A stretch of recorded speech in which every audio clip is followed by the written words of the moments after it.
الحمد لله نحمده ونستعينه ونستغفره ونعوذ بالله من شرور أنفسنا ومن سيئات أعمالنا أما بعد فأعوذ بالله من الشيطان الرجيم بسم الله الرحمن الرحيم۔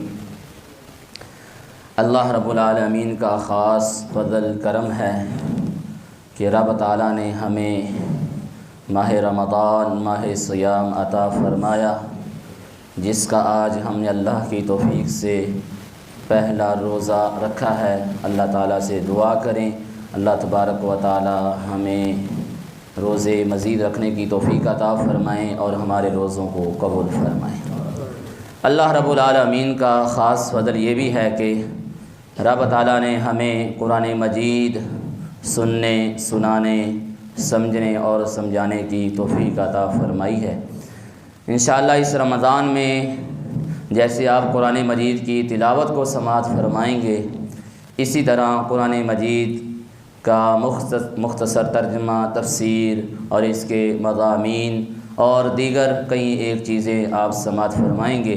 اللہ سے دعا کریں اللہ رب العالمین ہمیں استقامت عطا فرمائے اور اسی طرح ذوق اور شوق کے ساتھ قرآن مجید کو سننے کی اور پھر اس کو سمجھنے کی توفیق عطا فرمائیں۔ اللہ رب العالمین کی توفیق سے آپ نے پہلا سپارہ سماعت فرمایا۔ اس سپارے میں ایک مکمل سورۃ الفاتحہ ہے اور دوسری سورۃ البقرہ کا ایک حصہ ہے۔ سورۃ الفاتحہ کی فضیلت بہت زیادہ احادیث میں بیان ہوئی ہے۔ میں چند احادیث بیان کرتا ہوں تاکہ ہمیں اندازہ ہو کہ یہ سورہ مبارکہ کتنی عظیم الشان صورت ہے۔ یہ وہ صورت ہے جس کو اللہ تبارک و تعالیٰ نے آسمان سے اتارنے کے لیے ایسے دو فرشتے مبعوث فرمائے جو کبھی اس زمین پر نہیں آئے۔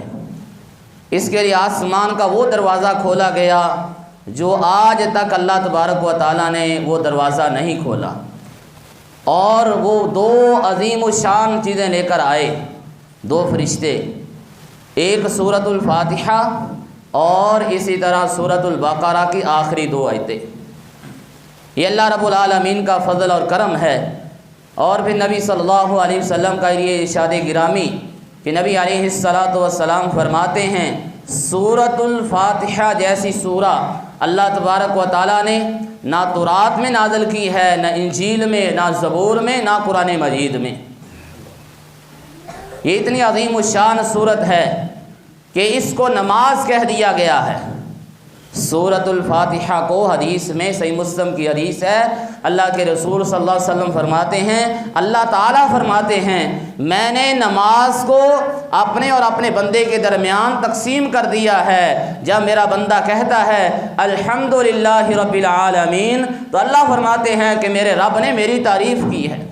سورۃ الفاتحہ کو نماز کہا گیا ہے، اور نبی صلی اللہ علیہ وسلم کا مشہور فرمان پیارے پیغمبر علیہ السلام فرماتے ہیں سورۃ الفاتحہ کے بغیر کوئی نماز نہیں ہوتی، وہ فرضی ہو، نفلی ہو، وہ نماز جنازہ ہو، وہ امام کے پیچھے ہو، وہ امام ہو، وہ اکیلا پڑھ رہا ہو، یہ اللہ کے رسول صلی اللہ علیہ وسلم کا فرمان ہے اس بندے کی نماز ہی نہیں جس نے نماز کی ہر رکعت میں سورۃ الفاتحہ کو نہ پڑھا۔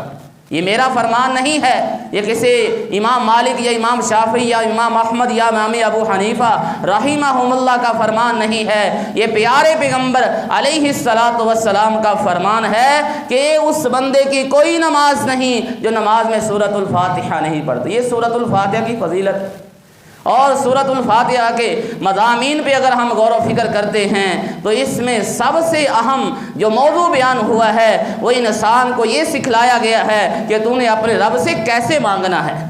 دعا کا طریقہ بیان کیا گیا کہ انسان سب سے پہلے اللہ کی تعریف کرے، الحمدللہ رب العالمین الرحمن الرحیم مالک یوم الدین،